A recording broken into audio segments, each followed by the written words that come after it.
Assalamualaikum warahmatullahi wabarakatuh. Alhamdulillah, assalatu wassalamu ala rasulillah wa ala alihi wa sahbihi wa mawalah. Asyhadu an la ilaha illallah wahdahu la syarikalah wa asyhadu anna muhammadan abduhu wa rasuluhu sallallahu alaihi wasallam la nabiyya ba'dah. La haula wa la quwata illa billah. Rabbi shrah li sadri wa yassir li amri wahlul 'uqdatam min lisani yafqahu qawli. Qala Allah ta'ala fi Qur'anil Karim wa huwa asdaqul qailin. A'udzu billahi minasyaitonir rajim. Bismillahirrahmanirrahim. Wa ma atakumur rasulu fahuduhu wa ma nahakum anhu fantahu. Qala Nabiyyu sallallahu alaihi wasallam, hubbiba ilayya min dunyakum thalathun, atibu wa nisa'u wa ju'ilat qurratu aini fis shalah. Amma ba'du. Alhamdulillah, pada kesempatan pagi yang berbahagia ini kita bisa bertemu kembali dalam majelis guru kita, yaitu majelis Syekh Abdul Qadir Al-Jailani, yaitu majelis ke-7 tentang kesabaran. Mudah-mudahan nanti nasihat-nasihat yang apa disampaikan oleh beliau tentang kesabaran, mudah-mudahan kita bisa menjalaninya, bisa melaksanakan nasihat-nasihatnya, dan mudah-mudahan kita menjadi muridnya beliau dan menjadi umatnya Rasulullah Shallallahu Alaihi Wasallam. Pada majelis ke-7 ini, yaitu tentang kesabaran, ini disampaikan oleh beliau pada hari Ahad 17 Syawal 545 Hijriah. Syekh Abdul Qadir Al-Jailani rahimahullah berkata, di sini beliau pertama menjelaskan mengenai nasihat-nasihat tentang kesabaran. Beliau berdoa dulu. Ini dijelaskan dalam surat Al-Baqarah ayat 250. Kata beliau, ya Tuhan kami, tuangkanlah kesabaran di atas diri kami dan kokohkanlah pendirian kami, serta tolonglah kami terhadap orang-orang kafir. Quran surat Al-Baqarah ayat 250. Kita aminkan, ya Tuhan kami, tuangkanlah kesabaran ke atas diri kami dan kokohkanlah pendirian kami, serta tolonglah kami terhadap orang-orang kafir. Quran surat Al-Baqarah 250. Kata beliau, perbanyaklah pemberianmu kepada kami. Jadi pemberian Allah Subhanahu wa ta'ala kepada kita semuanya, karena kita adalah orang yang sangat-sangat butuh. Kita orang yang dhaif, yang fakir, orang yang tidak mempunyai apa-apa. Hanya kepada Allah lah kita berharap. Jadi di sini perbanyaklah pemberianmu kepada kami. Pemberian yaitu mengabulkan segala doa-doa kita semuanya, mengabulkan segala doa-doa kita. Tadarru'au wa khufyah, maka kita harus berdoa itu rendah hati dan rendah diri kepada Allah Subhanahu wa ta'ala. Berilah kami rasa syukur atas pemberian, ya Allah, berikanlah kami rasa syukur atas pemberian itu. Syukur yaitu ungkapan rasa terima kasih kita kepada Allah Subhanahu wa ta'ala. Wa in ta'uddu ni'matallahi la tuhsuha. Kalau dihitung-hitung nikmat Allah Subhanahu wa ta'ala yang sampai kepada kita, maka tidak akan terhitung. Wa in ta'uddu ni'matallahi la tuhsuha. Kita bisa melihat, kita bisa mendengar, kita bisa berjalan, kita bisa tidur, bisa makan, semuanya itu adalah nikmat-nikmat Allah Subhanahu wa ta'ala yang telah diberikan kepada kita, maka kita wajib bersyukur. Berilah kami rasa syukur atas pemberian-Mu. Tapi banyak orang-orang, banyak mungkin saja kita sedikit lupa tentang rasa syukur ini. Banyak di antara kita semuanya kurang bersyukur kepada Allah Subhanahu wa Ta'ala. Apakah kita sudah berterima kasih kepada Allah? Ya Allah, terima kasih terima kasih sudah bisa melihat, terima kasih sudah bisa mendengar, terima kasih sudah bisa berjalan. Ya. Makanya rasa syukur kepada Allah Subhanahu wa Ta'ala. Mudah-mudahan kita termasuk orang-orang yang selalu bersyukur kepada Allah Subhanahu wa Ta'ala. Kata beliau, wahai gulam, bersabarlah, sungguhnya dunia seluruhnya adalah bencana. Wahai gulam, bersabarlah, sungguhnya dunia seluruhnya adalah bencana. Nah, kata beliau, bersabarlah, innallaha ma'as-sabirin, sesungguhnya Allah beserta orang-orang yang sabar. Sungguhnya dunia seluruhnya adalah bencana. Dunia ini kalau tidak digunakan dengan sebaik-baiknya, waktu yang ada di dunia ini tidak digunakan sebaik-baiknya. Gunakan masa mudamu sebelum masa tuamu. Gunakan masa lenggangmu sebelum masa sibukmu. Gunakan masa hidupmu sebelum masa matimu. Gunakan masa sehatmu sebelum masa sakitmu. Gunakan kayamu sebelum miskinmu. Bersabar, sungguhnya dunia ini selalu adalah bencana. Kalau tidak menggunakan dunia ini kepada hal-hal yang baik, kepada ibadah, kepada mendekatkan diri kepada Allah, maka dunia ini akan menipu, akan menjadi bencana bagi kita semuanya. Maka bersabarlah, sungguhnya dunia ini selalu adalah bencana. Jarang sekali yang selamat darinya. Banyak orang-orang yang celaka di dunia maupun di akhirat gara-gara dunia, gara mengejar-ngejar dunia, gara-gara mengejar jabatan, gara-gara dia ingin popularitas dan lain sebagainya. Jarang sekali yang selamat darinya. Tidak ada satu nikmat pun kecuali di baliknya ada bencana. Jadi dunia ini hanya sementara. Nanti di akhirat adalah kehidupan yang nyata. Nah, dijelaskan lagi, jalanilah hidupmu di dunia dan ambillah bagianmu darinya dengan tangan agama. Kata beliau, jalanilah hidupmu di dunia dan ambillah bagianmu darinya dengan tangan agama. Jalanilah hidupmu di dunia dan ambillah bagianmu darinya dengan tangan agama. Jadi menjalani hidup di dunia ini ya dengan ibadah kepada Allah Subhanahu wa Ta'ala. Wa ma khalaqtul jinna wal insa illa liya'budun. Dan aku tidak ciptakan jin dan manusia kecuali hanyalah untuk ibadah kepada Allah Subhanahu wa Ta'ala. Jalanilah hidupmu di dunia dan ambillah bagianmu darinya dengan tangan agama, yaitu diarahkan dengan agama. Makanya kita selalu berdoa kepada Allah Subhanahu wa Ta'ala, ihdinas siratal mustaqim, tunjukilah kami ya Allah kepada jalan agama, jalan yang lurus, yaitu agama Islam. Tidak ada yang namanya agama yang diridhoi oleh Allah Subhanahu wa Ta'ala.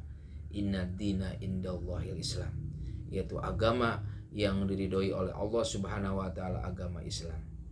Ambillah bagian dengan tangan agama jika engkau mau, dan jalanilah hidupmu di dunia dan ambillah bagianmu darinya dengan tangan agama.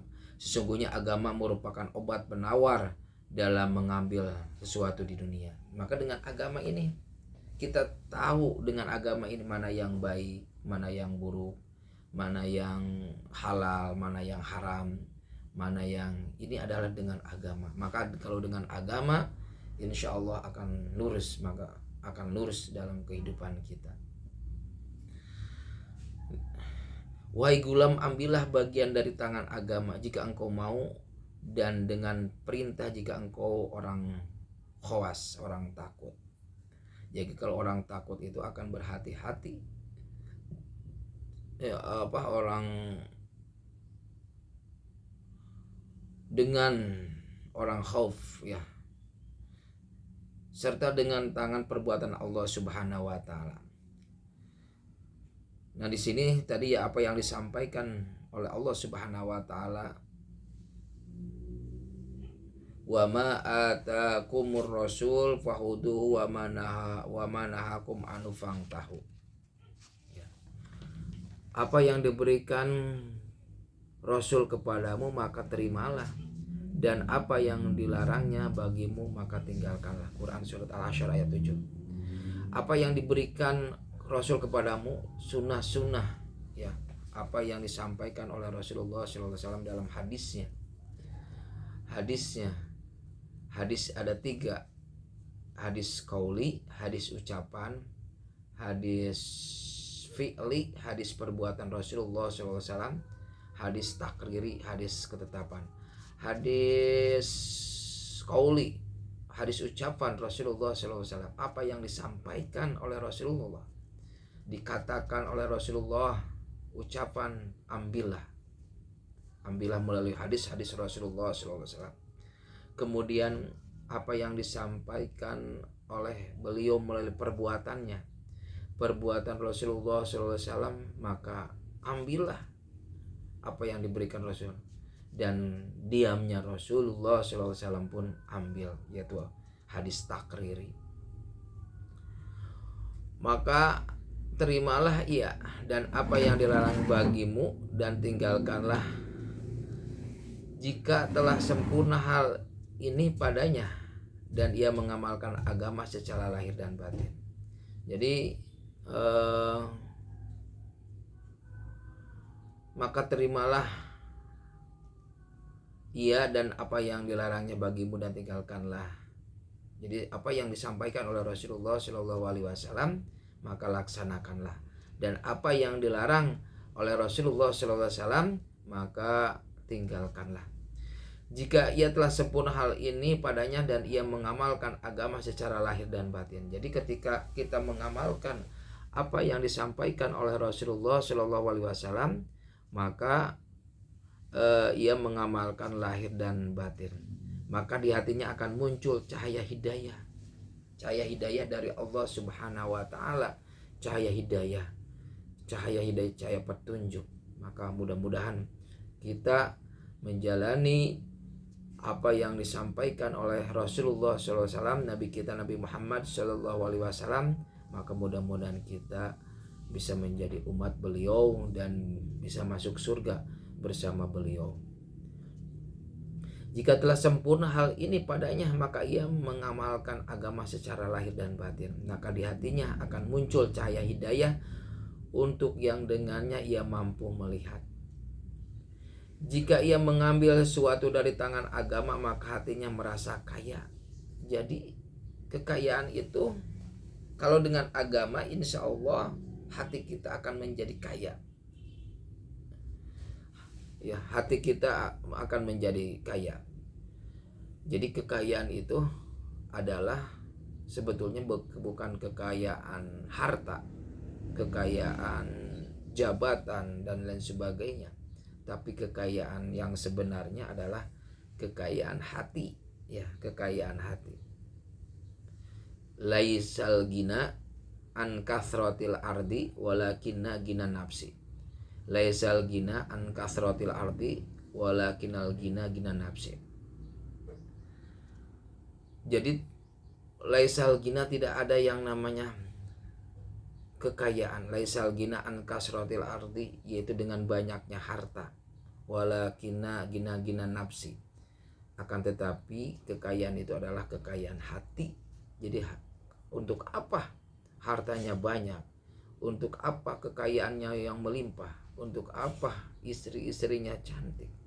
Untuk apa anak-anaknya pada sukses tetapi hatinya tidak bahagia, hatinya tidak kaya. Tapi kita memohon kepada Allah Subhanahu wa taala diberikan rezeki yang mudah, berkah, diberikan anak-anak yang soleh-soleha, diberikan rezeki yang halal, diberikan petunjuk dan hidayah oleh Allah Subhanahu wa taala, dimudahkan untuk menjalani ibadah kepada Allah Subhanahu wa taala dan menjalankan apa yang diperintahkan oleh Allah Subhanahu wa taala dan Rasulullah Shallallahu alaihi wasallam. Dan ia mencari ilham azza wa jalla, karena ilham adalah umum pada tiap-tiap sesuatu sebagaimana difirmankan oleh Allah Subhanahu wa taala, maka Allah mengilhamkan kepada jiwa itu jalan kefasikan dan ketakwaan. Quran surat Al-Syams ayat 8. Maka Allah mengilhamkan kepada jiwa itu jalan kefasikan dan ketakwaan. Jadi dalam diri kita itu ada dua jalan. Jalan yang buruk, ada jalan. Maka ketika ada ilham itu antara jelek dan baik, maka ambillah yang baik. Benar dan salah, maka ambillah yang benar.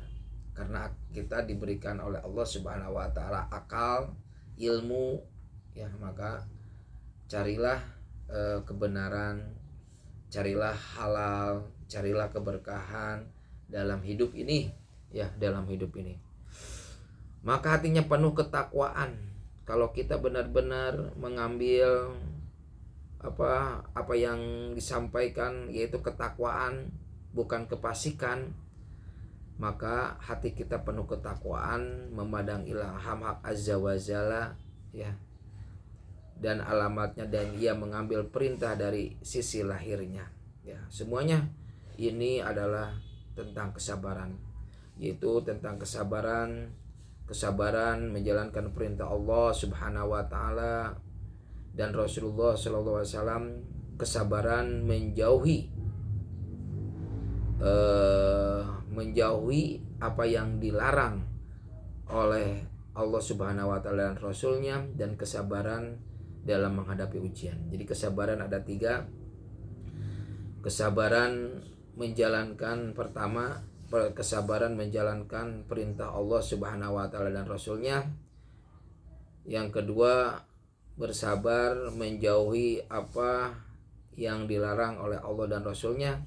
Yang ketiga, bersabar atas segala ujian yang diberikan oleh Allah Subhanahu wa taala dengan bersabar. Ya, itulah apa-apa yang disampaikan oleh Rasulullah Shallallahu alaihi wasallam, apa yang disampaikan oleh guru kita, yaitu Syekh Abdul Qadir Al-Jailani. Nah,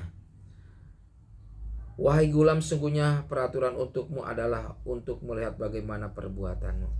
Jadi sesungguhnya peraturan untukmu adalah untuk melihat bagaimana perbuatanmu. Jadi peraturan Allah dan Rasulnya itu bagaimana melihat perbuatanmu. Kita bagaimana menyampaikan, bagaimana menerima, ya, aturan-aturan Allah. Nah, kalau kita menerimanya dengan sabar, dengan ikhlas, insya Allah kita akan tergolong menjadi orang-orang yang bertakwa. Kata beliau, apakah engkau teguh atau hanyut? Apakah engkau benar atau dusta? Apakah engkau teguh atau hanyut? Apakah engkau benar atau dusta? Barang siapa yang tidak menyetujui takdir, maka ia tidak akan disetujui dan dikasihani. Barang siapa ia tidak setuju terhadap takdir, maka ia tidak akan disetujui. Dan jadi kita harus menerima takdir Allah Subhanahu wa taala, yang apa yang disampaikan kepada kita, diberikan kepada kita takdir, maka terimalah, maka ia akan setuju, Allah akan menyetujui dan dikasihani, akan mengabulkan segala doa-doa kita, dan kita akan dikasihani, dirahmati. Nah, kalau misalkan kita menerima takdir apa yang telah diberikan Allah Subhanahu wa taala kepada kita, maka Allah akan mengabulkan doa-doa kita dan mengasihani. Dan sebaliknya, kata beliau, barang siapa yang tidak menyetujui takdir, maka ia tidak akan disetujui, akan ditolak doanya dan tidak dikasihi. Barang siapa tidak rela dengan qada, ya ketetapan Allah Subhanahu wa taala, qada ya ketetapan Allah Subhanahu wa taala, tidak akan rela kepadanya. Tidak akan rela, Allah tidak akan rela kepadanya. Jadi barang siapa yang tidak rela qada, ketetapan yang telah Allah berikan, daun yang jatuh pun ketetapan, mata yang berkedip, bernapas, kita berjalan, kita menyaksikan acara channel ini, ya, acara channel itu semuanya takdir dari Allah Subhanahu wa taala, takdir yang telah diberikan oleh Allah Subhanahu wa taala, terimalah. Barang siapa yang tidak rela dengan qada, dengan takdir, ketetapan Allah, tidak akan rela kepadanya. Barang siapa tidak mau memberi, tidak akan diberi. Jadi Allah tidak akan, barang siapa yang tidak rela dengan qada, maka Allah tidak akan rela kepadanya. Barang siapa yang tidak mau memberi, ia tidak akan diberi. Jadi memberi, sedekah, infak, insya Allah ya, Allah akan memberinya, akan melipat gandakannya,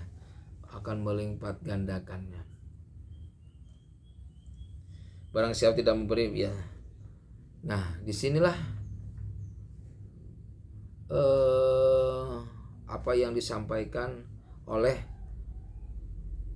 wali Allah Subhanahu wa taala, yaitu Syekh Abdul Qadir Al-Jailani.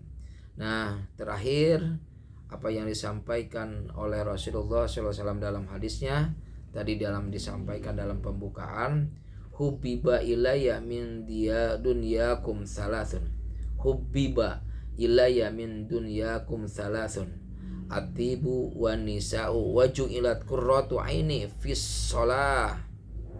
Kata Rasulullah SAW, hubbiba ilayya min dunyakum salasun, atibu wa nisa'u wa ju'ilat qurratu aini fis shalah.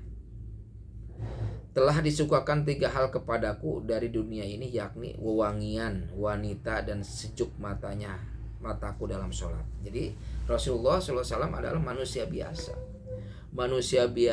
tapi manusia pilihan Allah Subhanahu wa taala, manusia yang sangat mulia, manusia yang tidak pernah berbuat dosa, manusia yang sangat tinggi kedudukannya dengan akhlaknya yang luar biasa. Mudah-mudahan kita bisa mencontoh nasihat beliau, mencontoh uswah beliau, ya, Rasulullah SAW. Mudah-mudahan kita menjadi umat beliau dan mudah-mudahan kita mendapatkan syafaat Rasulullah SAW. Rasulullah sebagai manusia biasa telah disukai kepadaku dari duniaku, yaitu wewangian, wangi. Rasulullah sangat cinta terhadap wewangian. Bahkan Rasul tidak perlu pakai wewangian, kulitnya sudah wangi, apanya sudah wangi, ya.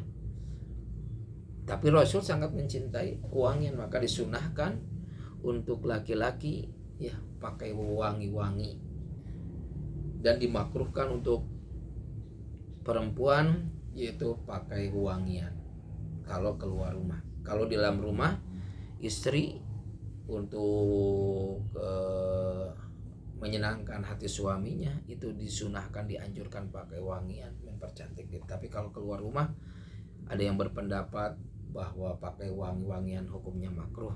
Kalau laki-laki itu disunahkan, karena Rasulullah SAW tidak disukai 3 hal kepadaku dari duniamu, yakni wangian wanita. Dan Rasulullah punya istri, punya anak, ya, dan sejuk mataku dalam sholat. Nah, ketika Rasul hobinya adalah sholat, as-sholatu wassalatun lirabbi, sholat itu menghubungkan kepada Allah, bisa berkomunikasi dengan Allah Subhanahu wa taala. sejuk mataku dalam sholat. Ya, mudah-mudahan kita bisa mengikuti jejak Rasulullah SAW, apa yang disampaikan oleh guru kita Syekh Abdul Qadir Al-Jailani, sejuk mataku dalam sholat. Nah, itulah mengenai makna-makna sabar sebetulnya, apa yang disampaikan oleh guru kita, yaitu di dalamnya adalah makna-makna sabar. Innallaha masabirin. Di dalamnya ada 3 tentang jenis-jenis kesabaran. Yang pertama, sabar menjalani perintah Allah dan Rasulnya. Yang kedua, sabar menjauhi apa yang dilarang oleh Allah dan Rasulnya. Yang ketiga adalah sabar dalam ujian. Nah, tadi apa yang disampaikan oleh Rasulullah SAW dan dalam Al-Quran, ya, dalam Al-Quran mengenai makna-makna sabar. Inilah mana yang sabar yang sebenarnya, apa yang disampaikan oleh guru kita yaitu Syekh Abdul Qadir Al-Jailani. Bi barakati umul Quran. Al-Fatihah. A'udzubillahi minasyaitonirrajim. Bismillahirrahmanirrahim. Alhamdulillahirabbil alamin, arrahmanirrahim, maliki yaumiddin. Iyyaka na'budu wa iyyaka nasta'in. Ihdinas siratal mustaqim, siratal ladzina an'amta 'alaihim ghairil maghdubi 'alaihim waladdallin. Mudah-mudahan ilmunya berkah, ilmunya bermanfaat, dan mudah-mudahan kita menjadi murid beliau, ya, murid Syekh Abdul Qadir Al-Jailani. Mudah-mudahan kita doa-doa kita dikabulkan oleh Allah Subhanahu wa taala. Mudah-mudahan kita menjadi orang yang selalu taat kepada Allah Subhanahu wa taala dan Rasulnya. Mudah-mudahan kita apa yang disampaikan oleh beliau, mudah-mudahan kita bisa menjalaninya dan diberikan rezeki yang halal, diberkahkan keturunan-keturunannya menjadi anak yang soleh-soleh. Al-Fatihah. A'udzubillahi minasyaitonirrajim. Bismillahirrahmanirrahim. Alhamdulillahirabbil alamin, arrahmanirrahim, maliki yaumiddin. Iyyaka na'budu wa iyyaka nasta'in. Ihdinas siratal mustaqim, siratal ladzina an'amta 'alaihim ghairil maghdubi. Kemudian mudah-mudahan kita menjadi umat Rasulullah SAW, mendapatkan syafaatul udma di yaumil qiyamah, dan juga mudah-mudahan kebaikan-kebaikan kita semuanya disampaikan kepada ahli kubur kita yang telah meninggal dunia. Mudah-mudahan mereka yang telah meninggal dunia, baik bapak, ibu, nenek, kakek, paman, uyut, guru-guru kita, para alim ulama, mudah-mudahan mereka di alam kuburnya mendapatkan kenikmatan dan dosa-dosanya diampuni oleh Allah Subhanahu wa taala, dan keberkahan ilmunya sampai kepada kita semuanya. Al-Fatihah. A'udzubillahi minasyaitonirrajim. Bismillahirrahmanirrahim. Alhamdulillahirabbil alamin, arrahmanirrahim, maliki yaumiddin. Iyyaka na'budu wa iyyaka nasta'in. Ihdinas siratal mustaqim, siratal ladzina an'amta 'alaihim ghairil maghdubi 'alaihim waladdallin. Rabbana atina fid dunya hasanah wa fil akhirati hasanah wa qina adzabannar. Subhana rabbika rabbil izzati amma yasifun wa salamun alal mursalin walhamdulillahirabbil alamin. Assalamualaikum warahmatullahi wabarakatuh.